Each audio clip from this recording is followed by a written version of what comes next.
Hello, everyone. Welcome to a brand new episode of the Weekend Podcast. Today, I have a very special guest, Dr. Shannon Speir, with me. Shannon Speir is an assistant professor of water quality at University of Arkansas.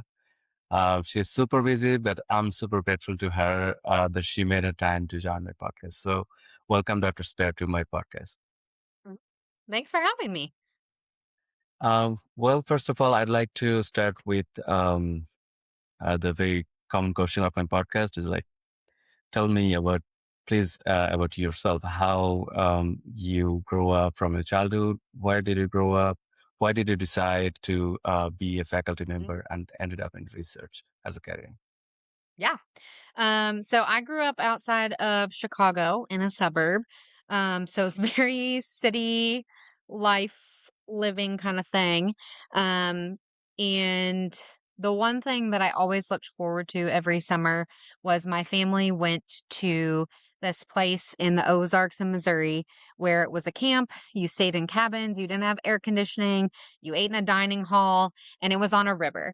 Um, so I think, with where kind of my love of water quality came from, um, is spending summers just playing in the river, flipping rocks and looking for bugs and tadpoles and frogs and all kinds of things like that. And it was just such a great formative childhood experience that really led me to love the outdoors. When I decided to go to college, though, I actually applied to every school except for the one that I went to in biomedical engineering. So I was not even thinking like, oh, water would be my future essentially at that point. And I visited all the schools I applied to. I didn't like any of them except for the one that I went to, which was Texas Christian University in Fort Worth, Texas. And they didn't have a biomedical engineering. Uh, so I entered as an education major and then switched even before I started to biology. And so that was kind of how I started down this track specifically. Um, and I was like my sophomore year, I was looking for something to do for my honors research and kind of just one of the people there, they did water work, and that was how I got started. But it was all centered around mercury toxicity in food webs. And so we were looking at how mercury moves through food webs and bioaccumulates up the food chain from aquatic insects to spiders to birds. And so very different than what I do now. But that was kind of how I got started in water specifically. And I knew when I went to grad school that I wanted to stick with water for sure and in this kind of contamination sphere. And I just happened into nutrients, essentially, was the program that I liked the best, seemed like the best fit for me when I went to my master's. And that was actually here at University of Arkansas, where I am now. Um, and I ended up working with um, agricultural ditches, best management, and how we can support the process of denitrification through that. And that kind of carried me through my PhD work as well, going from really experimental stuff with my master's. And I ended up moving to the watershed scale, kind of bigger thinking from a spatial perspective. And so that kind of is how I got into the type of research that I do now. Well, great. It's been a great journey. Um, so, can you elaborate a bit more about your research, but in more generalistic way? Because most of my audience are not into hardcore science. So, when you say like chemistry of rivers, what do you mean by that? Or like biochemistry thing that you have done so many years? So, all sort of things, but in a easy way. Yes. So I would consider myself technically as a biogeochemist. But what that means is basically I look at how nutrients like nitrogen and phosphorus, which we also need as humans to survive, live, grow, move throughout the environment. And so a lot of my work is really focused on agriculture in particular and looking at how when we apply, say, a nitrogen fertilizer, just like you might apply to your lawn, in your backyard, to a whole farm field, where does that go? Does that go into the plants? Does some of it run off into our streams and rivers? Um, Spoiler alert, some of it does run off into our streams and rivers, which gives me what I love to study, which is nutrients in the water. Um,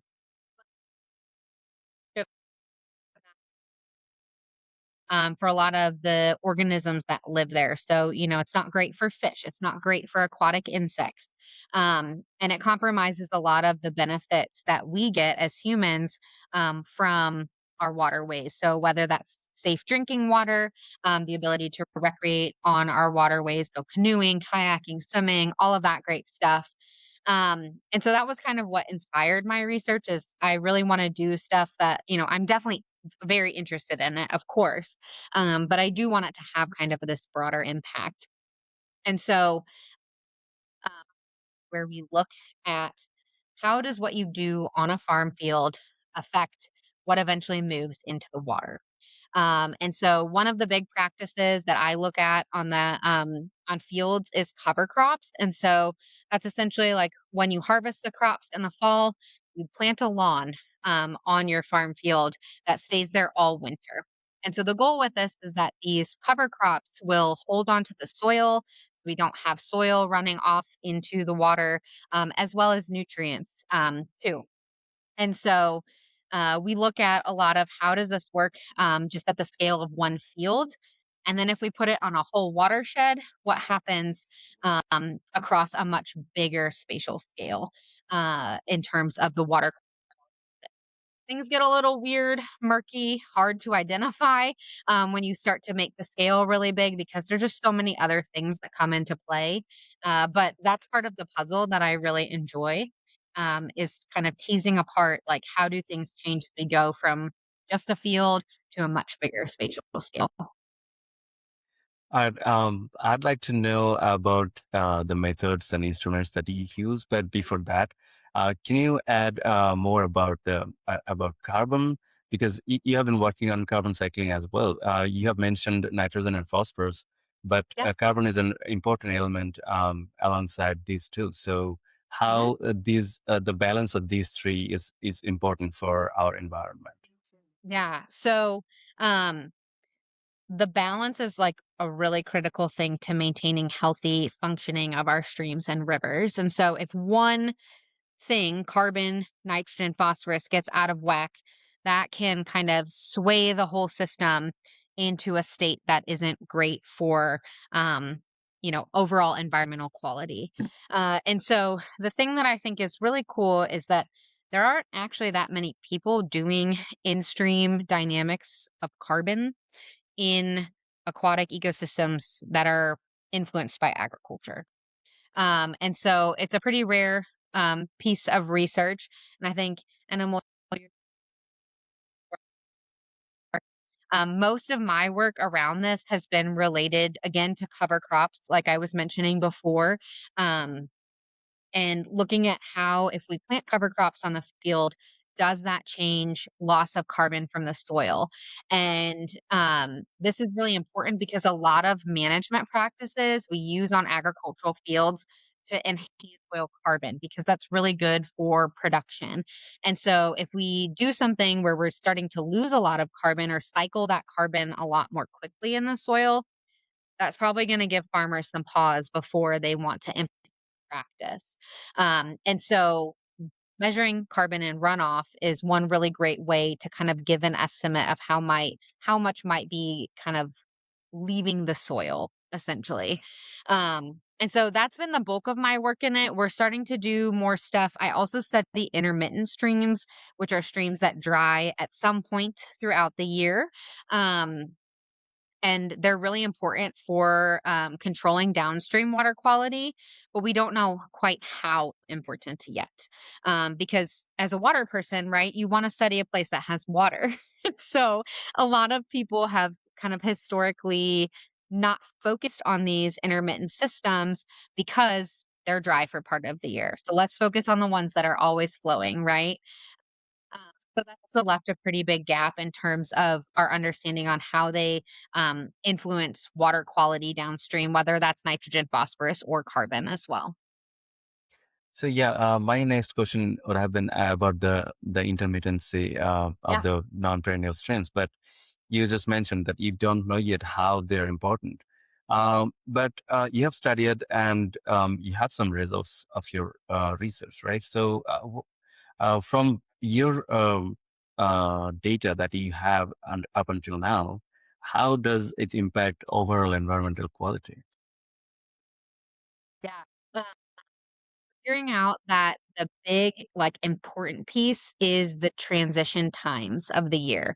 So when you get, you have a dry period, and in our watershed specifically, we've seen that when we have sites that form pools, so there's nothing coming in from the surface, nothing coming out from the surface, like a swimming hole is what you'd think of.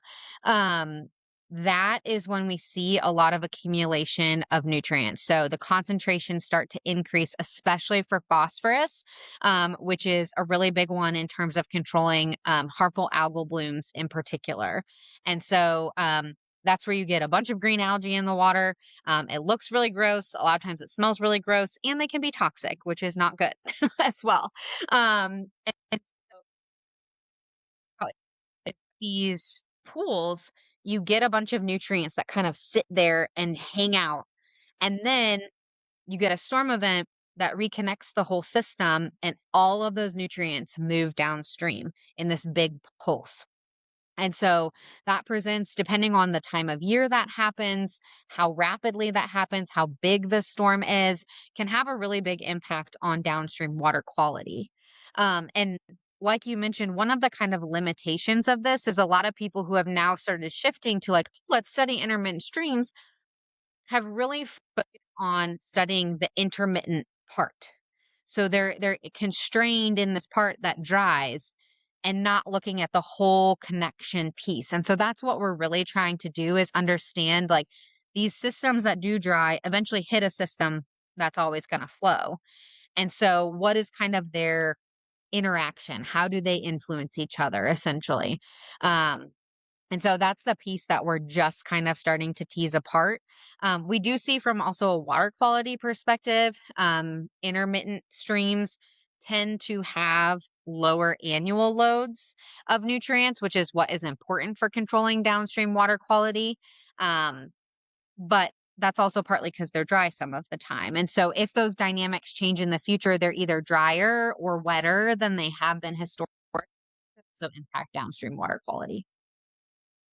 Um, so, did you measure the economic impact of your research so far, like in terms of the water quality, how much money that might cost to mitigate the degradation of water, or it might help to the policymakers to make the rules of the water laws that has like in different states. So, do you Mhm. have some numbers in your research?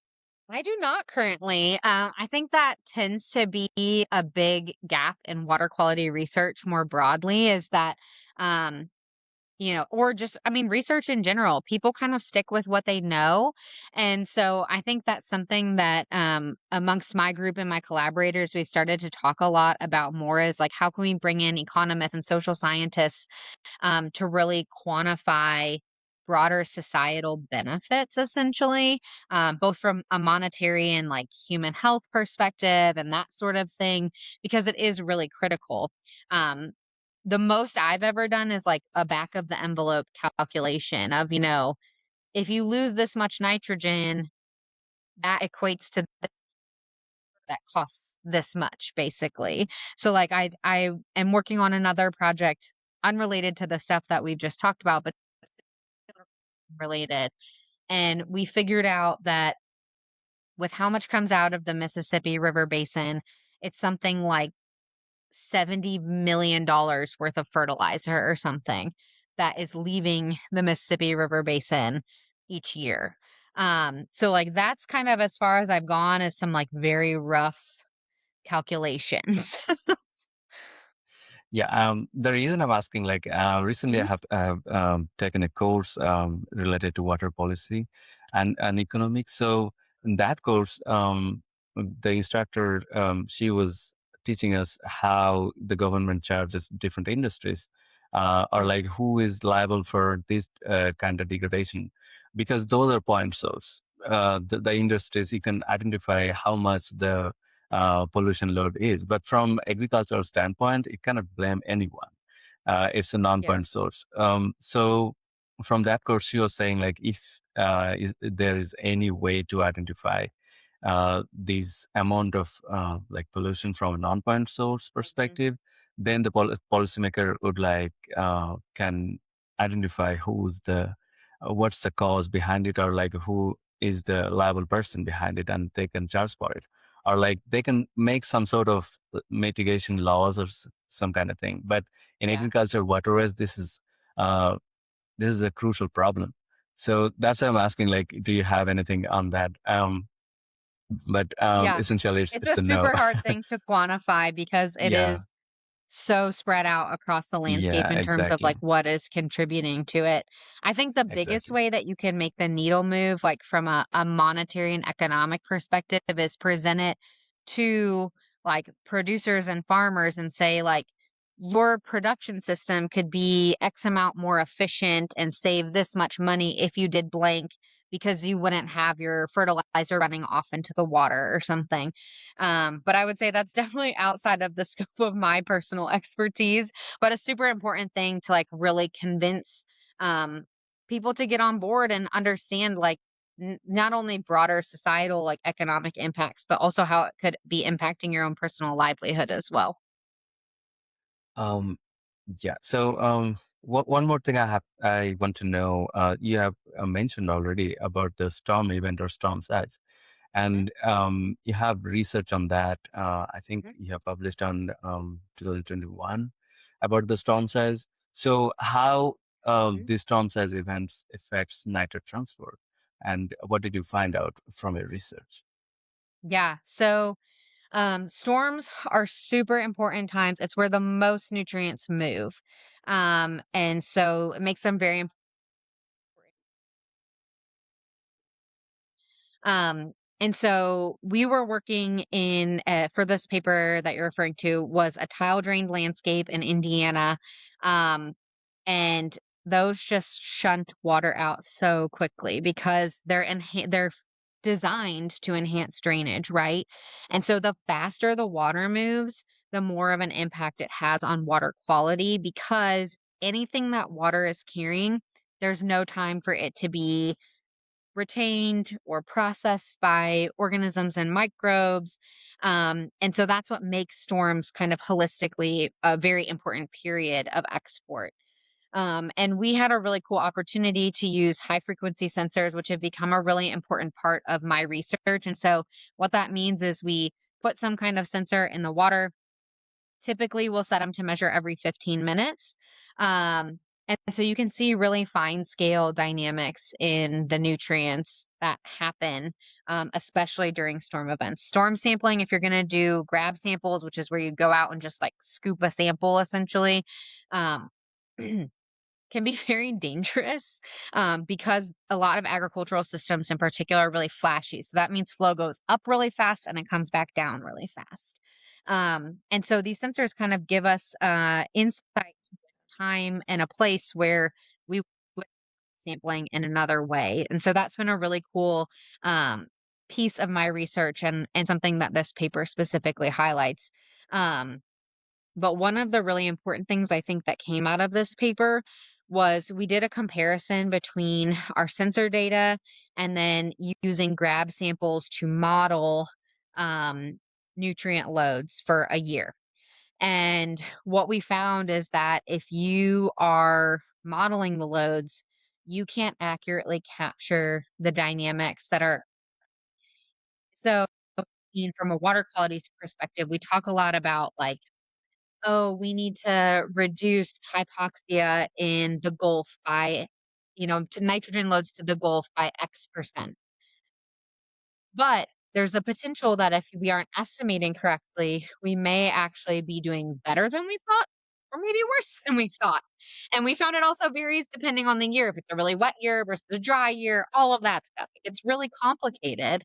And so that's a place where I think these sensors can help us better meet our water quality goals. And I think was a really cool output of this paper, beyond just kind of like more foundational scientific things, is that these sensors give us insights that we can't capture accurately in a model. And in a lot of places, models are the best we can do, and they're super useful. And we can leverage sensors.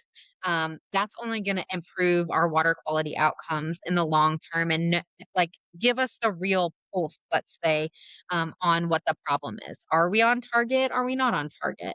And have a much clearer answer to that question. So, did you apply that results to in real life? Like, oh, okay, that's great. Yeah, I mean, we've done it from more of a we haven't I would say it hasn't, like, been translated into a policy outcome or something, which I think would be great. I think sensors are awesome. There's also a lot of limitations to them. I think you know this probably too. Yeah. There's a lot of upkeep, maintenance, calibration, checking, all of this stuff, and so I think there's a lot of trade-offs, which makes it hard to implement on a very, very large scale. The US Geological Survey has a bunch of sensors across, we're talking about the Mississippi River Basin specifically here right now. Um, they've got a lot of sensor sites out there. And so I don't know that anyone has used it in the way that I'm speaking about since my paper has come out, though, um, to kind of understand Yeah, how that but would that's influence that our that could be targets. but that could be a starting point. Like Mhm. when whoever tried to implement the sensors, that could be a starting point for them. Yep. So, what are the other implements or instruments or methods that Mhm. you have been using at your Spears lab, if I'm Yeah. saying correctly? Okay. Um, so we use sensors, like I talked about. They measure a whole variety of different things. So we measure nitrate, which we've talked about a lot here today, but they also measure carbon and sediments as well. Oxygen concentrations, which are really important for the health of the organisms, as well as it lets us model metabolism, which is basically how we understand the system is functioning broadly. And so if they're in a certain healthy range, we can say the system is largely a healthy, well functioning system. Or if they're really out of whack, we know, wow, this system has like a lot of algae. That probably means that, nutrients are also going to be really high. And so that's a big piece. We also do a lot of grab sampling in our most of our efforts are what I call like synoptic or snapshot sampling, where every 2 weeks we go out to our main watershed that we work in and we collect samples at a minimum of 12 sites. Depends on the project, 12 to 20 sites is where we're collecting samples, but all in one day. And so this flow conditions and things like that, to build a really nice, robust long term data set. And so that's how we approach a lot of our projects that don't use sensors. And so we're typically measuring suspended sediments, nitrogen, phosphorus, as well. For some projects, we also measure carbon and other things like more minerals like calcium, magnesium, that sort of thing, too. And then in the lab, we do a lot of dissolved gas work as well. So one of my favorite processes is a process called denitrification. Um, and it's basically a way to remove nitrate pollution from waterways through microbial processing. And so we have a membrane inlet mass spectrometer or a MIMS, and that allows us to measure gases dissolved in water, which is really awesome because if any of your audience has ever taken a greenhouse gas sample from water, usually you have to take the sample, you put it in a syringe, you shake the syringe to get the gas out of the water, then you have to put it in another vial. Like it's a multi step, very complex process. And so the benefit of this machine is we can just take our water sample and run it on the machine, and it will analyze the gas that's in the water already. And so that's a really cool instrument that I like using for a lot of lot more straightforward, than having to do all that, like, multi-step process in the field. So yeah, that's kind of I mean, we kind of keep it relatively simple from, like, an instrumentation Hmm. perspective. We've got some, like, handheld water quality monitors, um, that will measure different parameters, do, like, a point measurement kind of thing. And then we've got stuff to measure flow and that sort of stuff, but, we keep it pretty simple, so Um, uh, from my personal interest, I'd like to know more about the sensors that you use to measure carbons yeah. because I'm using fluorescence spectroscopy to Yep. characterize the carbons in agriculture systems. So that's not in sensors. That's a benchtop instrument that I'm using right now. But in Mhm. the long run, we're planning to implement that data set to develop more high quality sensors. So what do you use and how Mhm. does that work? Yeah. So we have two different types of sensors that we use in our lab, and both of them can measure carbon in different ways. So one is an exo YSI, a YSI exo sonde. That one has fluorescent dissolved organic matter on it. And so you get a reading for fluorescent dissolved organic matter. That was a tongue twister. Yeah. Um, and usually, what we'll do then is take that on the back end and calibrate it with dissolved organic carbon concentrations, like grab samples, so that we can estimate actual carbon concentrations from the fluorescence data. So that's typically how we've used it. And then the other sensor we use is called an S-scan spectralizer, and it is a spectral sensor that reads across a whole wavelength of lights. And that one can measure a bunch of different constituents. It does nitrate, turbidity, TSS, total carbon, solid organic carbon, total nitrogen. And then you can do like back end calibration. So it's like kind of gives you the world is your oyster a little bit with that one. But with that one, it'll give you the actual like carbon, like dissolved organic carbon concentration, total organic carbon concentration. Of course, as with every sensor, you got to calibrate it with grab samples, make sure it's working right and all of that. But that one is more plug and play in terms of it gives you just the concentration like off the bat, whereas with the exosensor and the fluorescence data we really use that to convert into carbon, if that makes sense. Yeah. So thank you for sharing your research Mhm. outputs. I'd like to know more about your grad life. I've seen your CV. So I've seen that you have a lot of awards and grants and everything during your graduate life. So it's a great achievement. How did you do that? All the stuffs when you were a grad student? Yeah.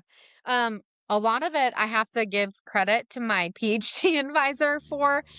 She was really great at like anytime she saw an opportunity, she was sending it our way kind of thing. And so I think that really helped me just like know what was out there, which even now as an assistant professor, it's hard to know about all the opportunities that you could possibly take advantage of. And so, what I've kind of done even now is like sign up for different mailing lists, like keep my eyes open for stuff, do some Google searches every once in a while. I think the biggest one that was really helpful to me was my SARE grant. So it was a Sustainable Agricultural Research and Education grant.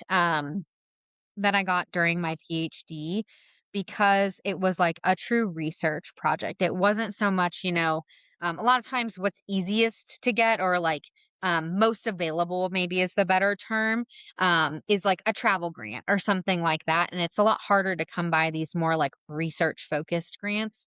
And so that one was a really great opportunity, I think, students to apply to, and that let me kind of design a research project, understand, like, how do you write a budget for a grant? What do you need to account for? All of that, because when you come to be a professor, there really isn't any training on that, and so you kinda have to, like, figure it out on your own, and so I think having those experiences earlier on definitely, like not that I'm not gonna be like, "Oh, I was, like, had the whole thing system was squared away, figured out, ticked all the boxes, whatever. But it definitely helped me have like a better idea of what to expect and like how to write a strong proposal where you're like really telling your story and making it robust and, you know, as indefensible, right? Or indestructible is maybe the right word, as it can be, you know, while you're writing it. And so I think that was super helpful. But a lot of it really came down to like advisor encouragement to like go for opportunities, um, her sending me stuff, you know, as she saw them. Well, speaking of your grad life, so you have moved from your grad life to be a faculty member, and now you're supervising your students.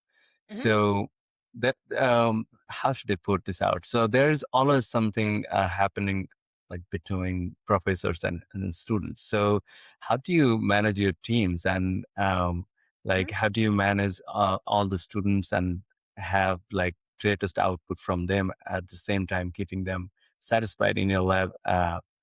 In terms of their goal, their just like you have mentioned that your professor was so supportive. So how do you see your students in your lab right now? Yeah.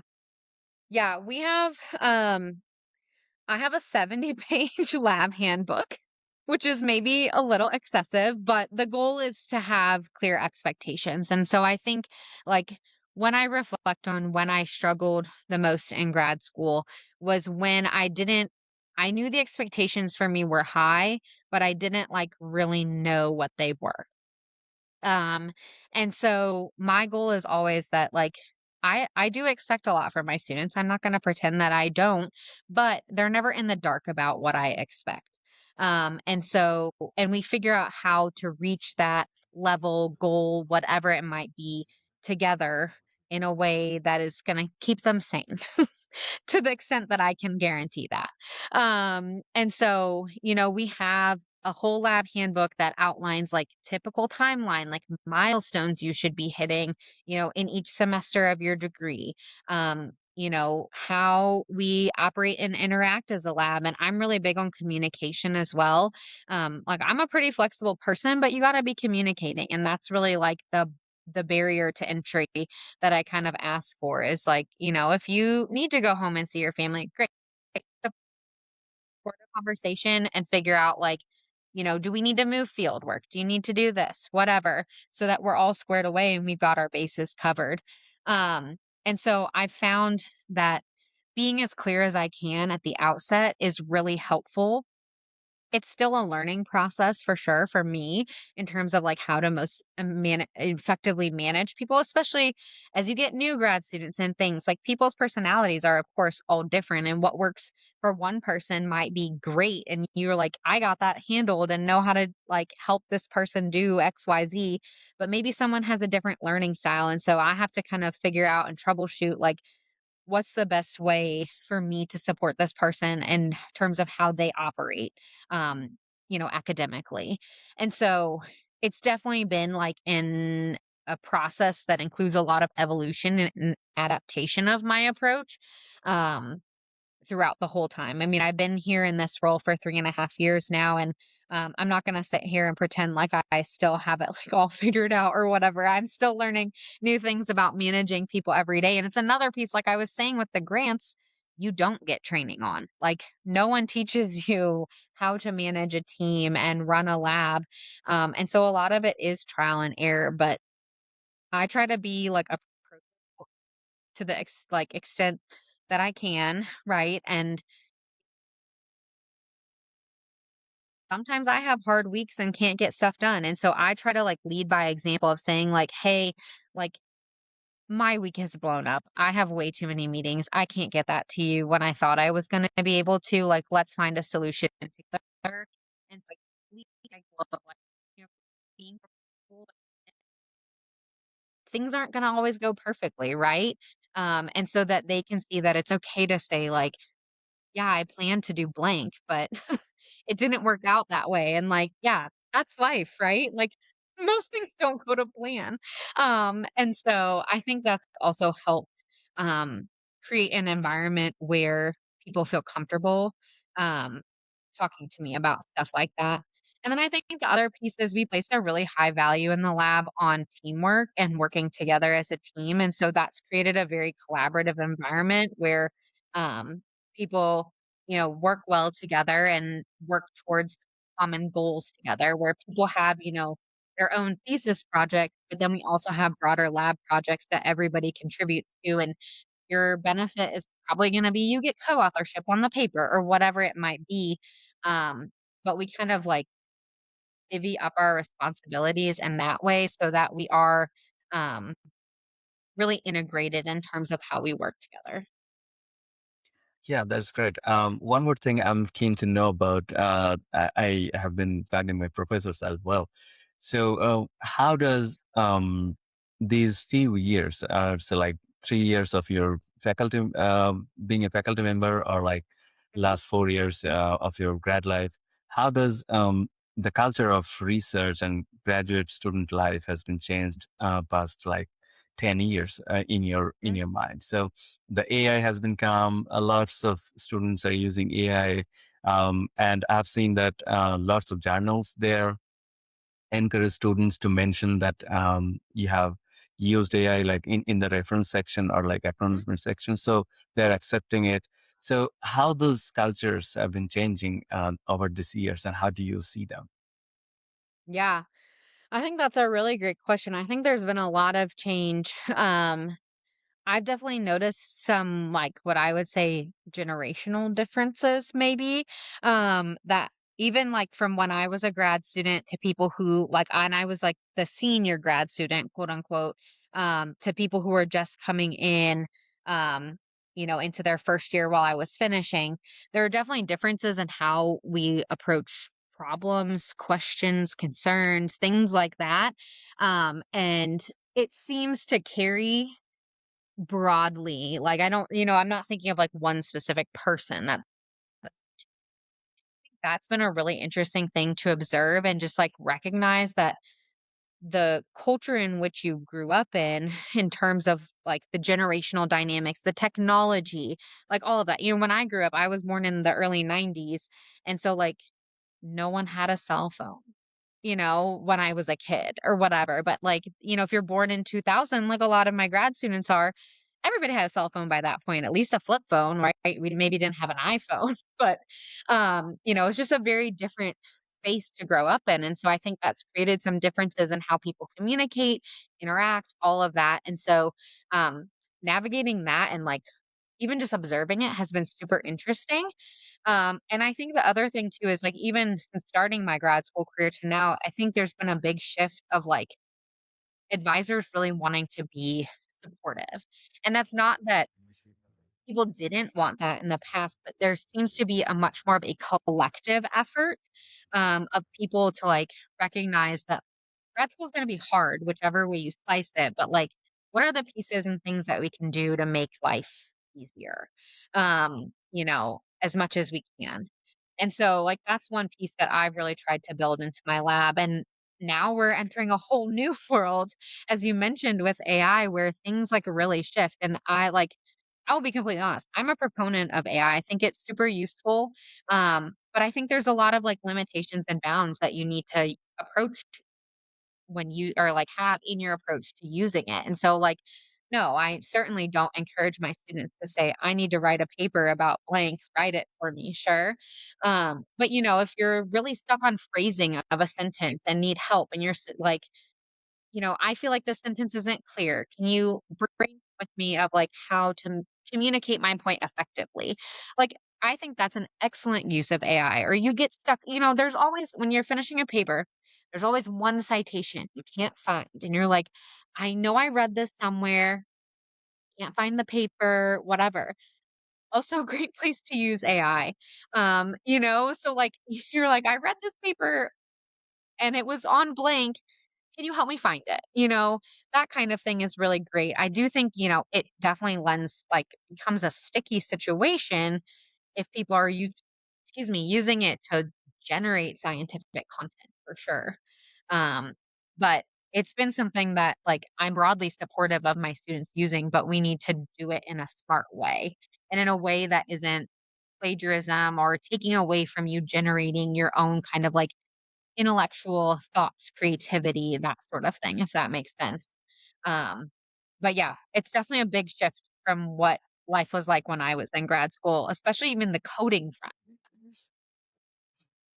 making figures and things like I would spend hours staring at R to like move something like just a little bit to get it where I wanted or whatever. And now like I could type that into AI and they'd be like, oh, the solution is just this like one line thing that you need to put in there and it would have solved all my problems. Um so plenty of pros, plenty of cons, but it's definitely making for an interesting kind of shift in grad student culture life, how people approach grad school. Yeah, I have been also observed like these things like younger faculties like you and other faculties that I have seen, like they're willing to be supportive to their students Mhm, nowadays, more than I think the previous generation. And just like you have mentioned, that they also probably wanted to be supportive, but in their way, so that mhm, that maybe doesn't seem that supportive to the next generation that time. But mhm. now these days, it's happening. One big thing about like connecting with you, I have seen that you are very good at communicating, and you have already mentioned that that's the key to run your team as well. So, are you naturally this good at communicating, or did you, I mean, intentionally learn something in your student life to be a good communicator? Yeah, I think, like, specifically from a research perspective, um, like, I'm sure there was some, like, natural ability. I don't know how I would quantify that, right? But I think a lot of it was, like, reading a lot of papers and while you're reading them, not trying to get, like, the science out of it, but also thinking about why they wrote the paper the way they wrote the paper. Um, I think that really helped shape, like, from a writing perspective, how I write and how I try to be effective, and, like, my big thing, and this is the tip I tell all of my students, is, like, your discussion, your section should be your 3 main takeaways you want your reader to get out of your paper. Like, don't because I feel like a lot of people go to it like, I'm going to rehash my results and like, here's the sections I talked about in the results. Now let's discuss them. And I think it makes it much more integrative and powerful when you can approach it of like three key takeaways, like, let's discuss them, and move through it. And that I think makes a lot like very impactful papers um, in terms of the research. And then I think one thing that I was provided the opportunity to do was give a lot of presentations. Um, and I had people who were very good communicators that I learned from like how to give a presentation or structure a presentation. And so a lot of that was very learned. Um, I will say I'm a person who has never been afraid of public speaking or anything. And so like I think that also helps that, I don't get like nervous really in front of a crowd or anything like that. But yeah, I mean, it definitely was a lot of a learning process, especially during my PhD of like the most effective way to give talks so that your take homes are super clear and you're, really guiding the audience. Like, you got to think about it like a story, right? And so that's kind of how I try to approach my research in particular. And I think the other thing too is, you know, working with farmers like I do for a lot of it is I've had a lot of practice of like taking my research and translating it into more like common, less technical language, right? So that anybody can understand what I'm talking about and we can really get on the same page and like know we're speaking the same language essentially. And again, trial and error, not perfect. But finding good tours in terms of, like, the communication piece has been, really helpful, like, on the research side. Um, I think, like, more personally in, like, terms of how I just a lot about how I would want to hear, like, feedback or whatever it might be, and try to, like, model my approach to communicating and like being honest but constructive and things like that with areas of improvement and that sort of thing. Based on kind of what I would have felt like I would have needed Would as a have grad felt like I student, would if have that makes as a sense. grad student, if that makes sense. Yeah. So we're about 45 minutes. I'd like to know really elaboratively, but probably wouldn't have much time. How did you join the Gulf Hypoxia team, and about our last conference that you have arranged, all sort of things? I think it's super tough arranging all sort of things in a short period of time, and then it got cancelled due to weather, and then you managed the whole thing online.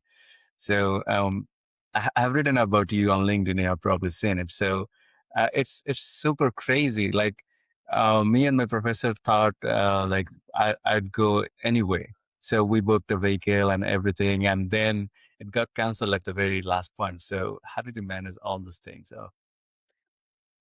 Uh, it's not easy. I joke. I have you can't see it here, but this is my post-it note wall Oh of wow. all the things this helps me keep track of things.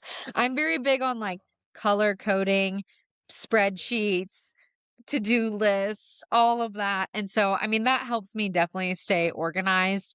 And I mean, the Gulf hypoxia stuff that I've been involved in was really serendipitous, in terms of like my involvement. I had a mentor here who was like, we don't have a research representative for Sarah 46. You should be it for the state. And I was like, okay, sounds like a fun plan. Like I'll join.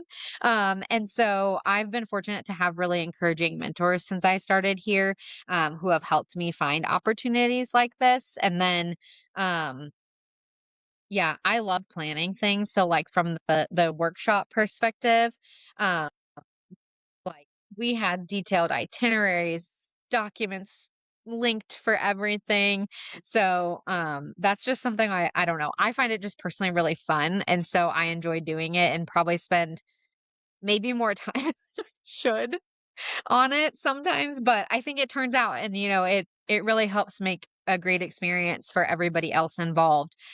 Which I think is like the most rewarding part of it is seeing that kind of translate into positive experiences for all of the attendees at the workshops or whatever it might be. And I was definitely very bummed that we had to switch to virtual, and it would have been so fun to have all of you guys here.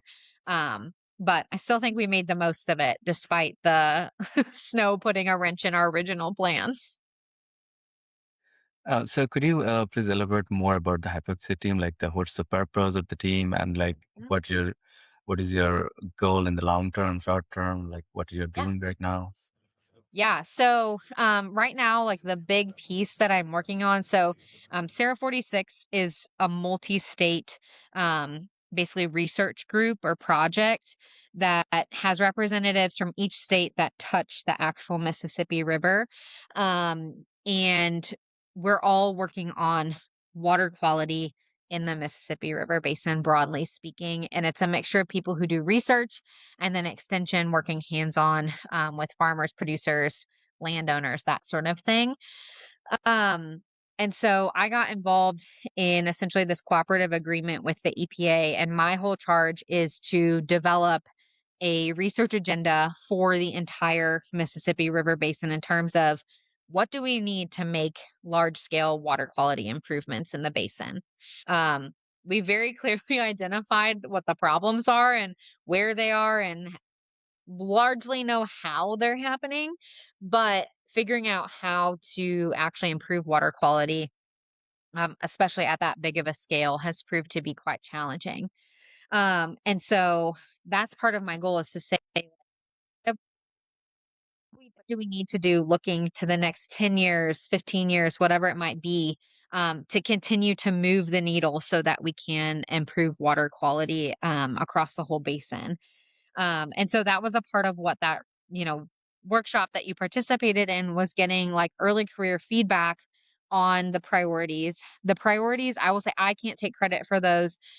They were developed by the Gulf Hypoxia Needs Group.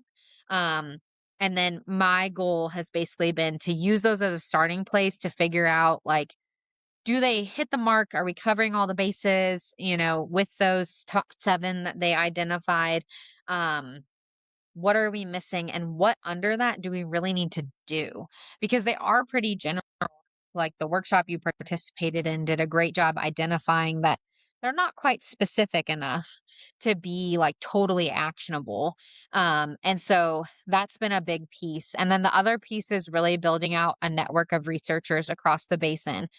So if I'm like, "Oh, I'm gonna do this project and I really need to find somebody who works on blank. I don't know. Soil erosion. The idea would be that we have this database that you can say, oh, like, look, so and so does soil erosion and they're open to, collaborations. I can reach out to them. Um, and so that way we can kind of facilitate cross basin interactions, which I think we really need to continue to make broad scale improvements. Yeah, it was a great experience for me, even if it's online, but I missed the actual offline conference. We are about to end our podcast. I have so many questions, but I think I have to go. But before end, I'd like to ask you, like, what are the recommendations, advices, or anything you'd say? Do you have for early career scientists like me, or like your current students, or maybe next generation scientists? So, what do you say?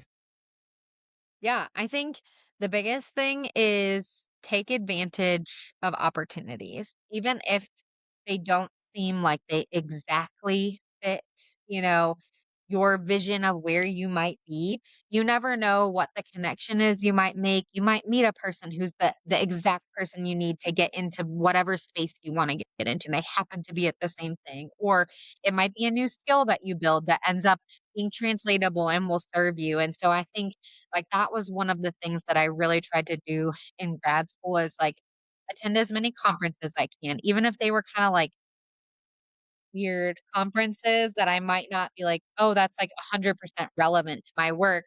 I still went and tried to network and, like, meet people, um, as much as I could, and also, like, I think finding workshops and things build out skills that you may not get. Grad classes are often relatively limited, right, in terms of like what's offered at your university. And so if you could find a workshop that will teach you how to do whatever, maybe you really want to learn how to do watershed modeling or something. And you find a workshop, like talk to your advisor about it. See if you can figure out if you can make it happen. Um, because those are the things that I think really build the connections that are so important in, science in general, and then also, help round out skills and other things like that. Um, and just provide you with other like experiences and opportunities that you can take advantage of and kind of learn from. I think that was a big part in shaping my trajectory. All right, we're about to the end point of this podcast. So, Dr. Shannon Spear, I'm really grateful to you for your time. Mhm. Um, Yeah, and thanks. Me. yeah, so to my audience, if you like this episode, please do like, comment, and share. Do subscribe my channel. We'll have new episodes soon. So till then, take care.